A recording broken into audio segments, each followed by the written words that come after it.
आपल्या या कार्यक्रमाचे अध्यक्ष माननीय श्री ठाकरे सर आणि मंचावर उपस्थित असणारे सर्व मान्यवर यांना प्रथम मी नम्रतापूर्वक नमन करतो आणि इथं उपस्थित असलेल्या माझ्या सर्व मित्रांना विशेषतः दाराच्या बाजूला रॅम्पवर जिथे जागा मिळेल तिथे उभे राहून गेले 3 तास उभे राहून हा कार्यक्रम शांतपणे टाळ्या वाजवून आम्हाला प्रोत्साहन देणाऱ्या सर्व मित्रांना मनापूर्वक मी धन्यवाद देतो. त्यांच्यासाठी जोरदारीने टाळ्या झाल्या पाहिजे. आता झाले कसं 50 ओव्हरची मॅच 46 ओव्हर सर्व बॅट्समॅन खेळून गेलेले आहेत. 4 ओव्हर मला मिळाले. सरांनी इशारा केला मॅच डिक्लेअर करणार आहे पण तरी 4 ओव्हर तर 4 ओव्हर. तसं पाहिलं तर 2009 ते 2017 पर्यंतचा हा प्रवास थोडक्यात सांगण्याचा मी प्रयत्न करणार आहे सर. कारण बरेचसे विद्यार्थी मला असं खात्री माझं ऐकल्यानंतर जर सलग जर 15-20 विद्यार्थ्यांनी हातवर केले तर मी लगेच बसेल. मी आपला अजिबात बोर करणार नाही. तर सांगतो की आपल्या सर्वांना चित्रपटांची आवड आहे. मला तर खूपच आवड आहे. असं एक सीन आपण पाहिलेला असेल आपल्याला. अगर किसी चीज को सच्चे दिल से चाहो तो सारी कायनात उसे तुमसे मिलाने की साजिश में लग जाती है. और आज आप सबने और एमपीएससी ने मुझे मेरी मंजिल पे मिला दिया है. ही जी ट्रॉफी आहे याच्यावरची ही जी राजमुद्रा आहे ही मेरी ख्वाहिश थी. राजपत्रित अधिकारी होऊन समाजासाठी काहीतरी करणं ही माझी इच्छा होती. का असावी माझी इच्छा? कोण आलोय मी? तर सर मी अहमदनगर जिल्ह्यातील शेवगाव तालुक्यातील माळेगाव या छोट्याशा गावातून आलेलो आहे. ज्या ठिकाणी पाऊस पडत नाही पण ईश्वराने आमच्या सर्वांना नगर जिल्हा सोलापूर जिल्हा या सर्वांना बुद्धीचं एक वरदान दिलेलं आहे. आजही आपण पाहतो महाराष्ट्रातील सर्वात मोठा जिल्हा असेल. माफ करा सर माझ्यावर शिस्तभंग झाला तरी चालेल. मी 4 मिनिटांची मर्यादा ओलांडणार आहे. या क्षणासाठी मी 10 वर्ष वाट पाहिलेली आहे.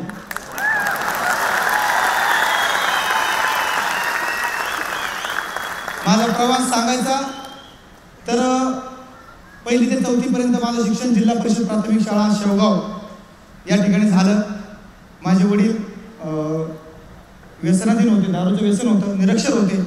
आई माझी इथं आलेली आहे. सरांनी मी सांगितलं की माझ्या आईला एमपीएससी माहिती नाही आहे पण आज तिच्यामुळे मला तिचा उल्लेख एमपीएससीच्या माझ्या अध्यक्षांसमोर करता आला हे केवळ तिच्यामुळे आहे. ती कोणी क्लास 1 अधिकारी आहे असं मला वाटलं असेल. क्लास 2 असेल. ॲटलिस्ट IT कंपनीमध्ये असेल. ॲटलिस्ट शेतकरी तरी असेल. पण तसंही नाही आहे. आमच्याकडं 1 स्क्वेअर फूट सुद्धा शेती नाही आहे. मग कसं केलं तिने घरकाम केलं. मोलकरी नाही ती पण मला अभिमान आहे.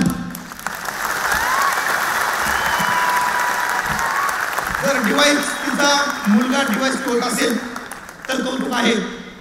शिक्षण अधिकाऱ्याचा मुलगा शिक्षण अधिकारी होत असेल सर तर कौतुक आहे. मी मान्य करतो. पण मोलकरणीचा मुलगा जर वर्ग 1 अधिकारी होत असेल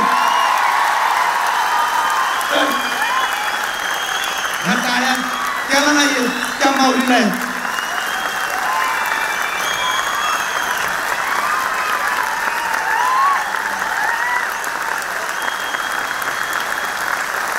आणि ह्या टाळ्या माझे आज इथून जे मी तर खूप वेळा आलो दरवर्षी वार करीन.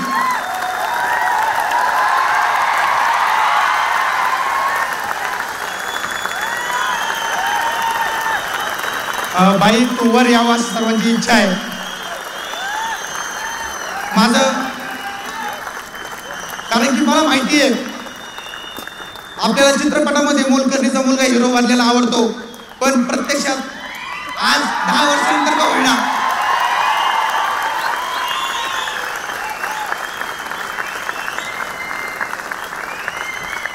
तिचं नाव तिच्या आई वडिलांनी संजीवनी ठेवलं होतं.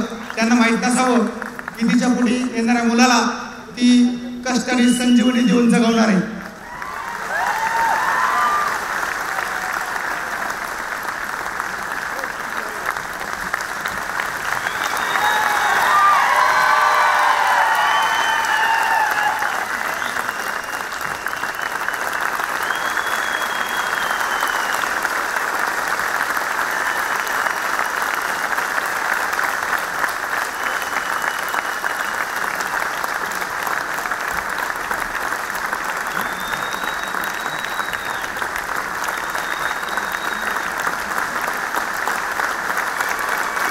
पण मी थांबावं म्हणून जर उभे राहिला असेल तर मी थांबतो.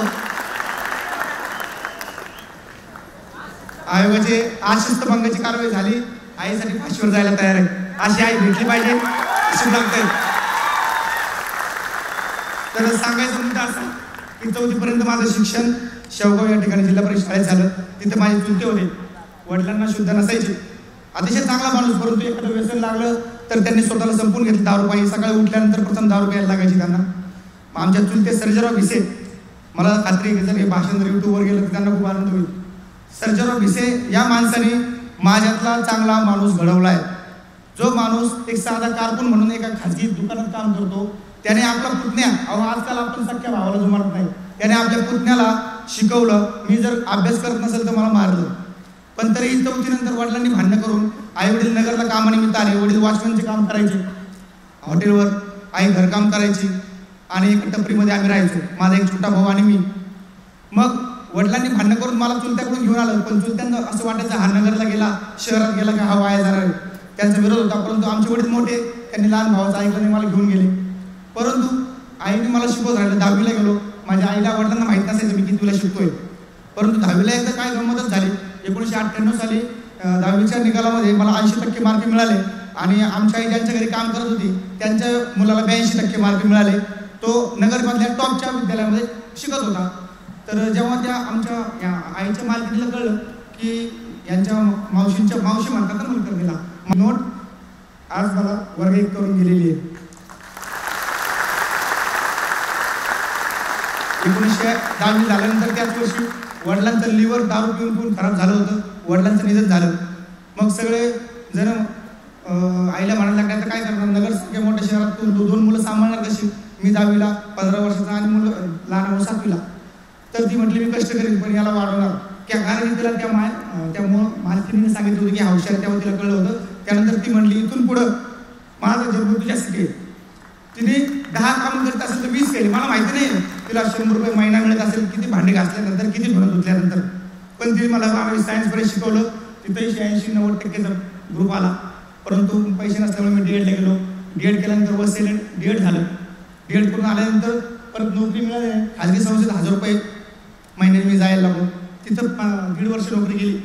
त्यानंतर भोर तालुक्यात वरंदा घाटामध्ये, आपण जो भूगोलमध्ये वाचतो वरंदा घाट, भोरमहाड, त्या घाटामध्ये शिरगाव फाट्यापासून 5 किलोमीटर अंतरावर दुर्गाडे नावाचं एक गाव आहे. भोर पुणे जिल्ह्यातलं शेवटचं, पलीकडे रायगड जिल्हा. तिथं माझी शिक्षण सेवक म्हणून नेमणूक झाली. तिथं मी काम शिक्षक म्हणून करू लागलो. तिथं मला Shaikh sir, Pangad sir, Awati sir, Sampal sir यासारखी अनुभवी माणसं भेटली आणि मला श्रीकांत जाधव सर, म्हणजे माझ्या जीवनातले जे माणसं आहेत, पहिले माझे चुलते, नंतर आई आणि श्रीकांत जाधव इथं आलेला आहे. मला वाटतं त्यासाठी पण आपण टाळ्या वाजवू. मित्र कसा असावा, तो कोल्हापूरमधून आलेला होता. तो म्हणायचा तुमच्याकडे इकडं सगळे मुलं D.Edला का. मी म्हणलं तुम्ही पंचगंगेचे आहेत, निसर्गाचा वरद असं तुमच्यावर आहे, परंतु आमच्यावर निसर्गाची अवकृपा आहे म्हणून ईश्वराने आम्हाला बुद्धीच्या रूपाने काहीतरी दिलं असावं. त्यांनी सांगितलं की मग त्याच्या इकडं कोल्हापूरला MPSC वातावरण जेव्हा खूप होतं, कोणी असिस्टंट झालं, कोणी इन्स्टे झालं की तो सांगायचा दत्ता तू व्हायला पाहिजेस आमच्याकडं. तो त्याच्या भाषेत सांगायचं तर रानठ्या भलके पोरं व्हायले आणि तुला काय झाले. मग आणि पोरांनाही सांगायचं शिक्षकांना की माझा मित्र हा क्लासवर होते का आता. तेव्हा मला इन्स्टे पण माहिती नव्हतं काय, पोर त्याची उडवायचे. परंतु त्यांनी जो दाखवलेला विश्वास होता 12 वर्षापूर्वी, श्रीकांत हा विश्वास अगदी साध्य करू शकलेलो आहे. त्यानंतर सर इन्स्टेची परीक्षा दिली. 8 पर्यंत मी परमनंट झालो. नंतर मला माझी पत्नी चांगली मिळाली, तिने मला सपोर्ट दिलाय, तिचाही खूप खूप आभार. त्यानंतर 12 पर्यंत मी एसटीसाठी 4 वर्ष अभ्यास केला. म्हणजे आपण सर्वांना कदाचित त्या रायरेश्वरच्या पट्ट्यात जर आपण गेला असेल तर रायरेश्वरच आपल्याला खूप दुर्गम वाटतो. मी रायरेश्वरच्या पुढच्या 30 किलोमीटर डोंगरावर राहत असेल, तिथं पेपर नव्हता, तिथं मेस नव्हती. श्रीकांत जाधव आणि मी भांडी घासतो. तो जरा दष्टपुष्ट होता म्हणून तो घासायचा आणि मी धुवायचो, कारण मला वीक होतो एकदम. आता एसटी झाल्यानंतर जरा सरकारी दवाखान्यात थोडी चरबी येते ना, आता दुकाने वेगळी चरबी आहे, परंतु ती शारीरिक आहे. तर एसटी झालो. एसटी झाल्यानंतर पती करण्यामुळे नगरला पोस्टिंग मिळाली. त्यानंतर 11 पर्यंत मी तर प्री पास होत नव्हतो राज्यसेवेची. 12ला राज्यसेवेची पूर्व परीक्षा पास झालो. चित्रपटांमध्ये आपल्याला वाटतं की आता हिरो पास झाला, मुख्य परीक्षा पास होणार, मुलाखत देणार आणि लगेच पेपरात नाव येणार. झालं तसंच. पूर्व परीक्षा पास, मुख्य परीक्षा पास, मुलाखत सगळ्यांचं सरकारने सगळीकडे माझ्या सेन्सेक्स वाढून टाकला. आता होतोय बघा कशाचं यादीत नावच नाही आलं. परत 2013ला पूर्व परीक्षा पास, मुख्य परीक्षा पास, मुलाखत. सगळ्यांना वाटलं आता होतोय बघा, नावच नाही आलं. 2014ला असं म्हणतात की वर्ल्ड कप जिंकलेला सलग चांगलं असतं ना, पिक्चरमध्ये ट्विस्ट असतो. 2014ला पूर्व परीक्षा नापास झालो सर. तरी आमचा मित्र लोकांना सांगायचं तो होणार आहे क्लासवर, त्याला वेळात काढायचे लोक आणि त्याला पूर्व परीक्षा नापास झाला. 2015ला परत परीक्षा दिली, पूर्व परीक्षा, मुख्य परीक्षा, मुलाखत. आता तू सारखं लोकांना सांगायला लागला आता होणार बघा, परत नापास. काही गुणांमुळे मी यादीत नसायचो. 2016 हे वर्ष असं उजाडलं की पूर्व परीक्षा पास, मुख्य परीक्षा पास, मुलाखती पास, आपल्या सर्वांच्या प्रेरणेने आहे. हे यश नाहीये. यश मी शिस्तभंग का सामोरं जाणार आहे हे यश यासाठी की सरांना सांगितलं मला मुलांना सांगायचंय. काय सांगायचंय मला मुलांना की या ठिकाणी भ्रष्टाचार नाहीये.